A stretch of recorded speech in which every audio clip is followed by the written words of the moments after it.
व्यासपीठ गावची खबर न्यूज। नुकताच सर्वत्र ठिकाणी जिल्हा परिषदेच्या निवडणुका पार पडल्या।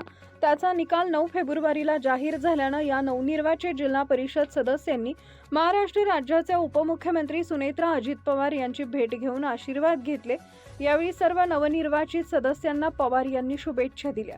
यावेळी राष्ट्रवादीचे प्रदेश अध्यक्ष तथा रायगडचे खासदार सुनील तटकरे, महिला बाल कल्याण मंत्री आदितीताई तटकरे, भाजपाचे आमदार रवींद्र पाटील, माजी आमदार अनिकेत तटकरे, रायगड जिल्हाध्यक्ष सुधाकर घारे यांसह राष्ट्रवादी प्रदेश उपाध्यक्ष, खोपोलीचे माजी नगराध्यक्ष, नगरसेवक सुनील पाटील, कर्जत तालुका अध्यक्ष दीपक श्रीखंडे यांसह अशोक भोपतराव, राजू साबळे आदी मान्यवर उपस्थित होते। यावेळी प्रदेश अध्यक्ष सुनील तटकरे यांनी उपमुख्यमंत्री सुनेत्रा पवार यांच्याबरोबर ओळख करून देत रायगड जिल्ह्यातील राष्ट्रवादी पक्षाच्या यशाची माहिती दिली।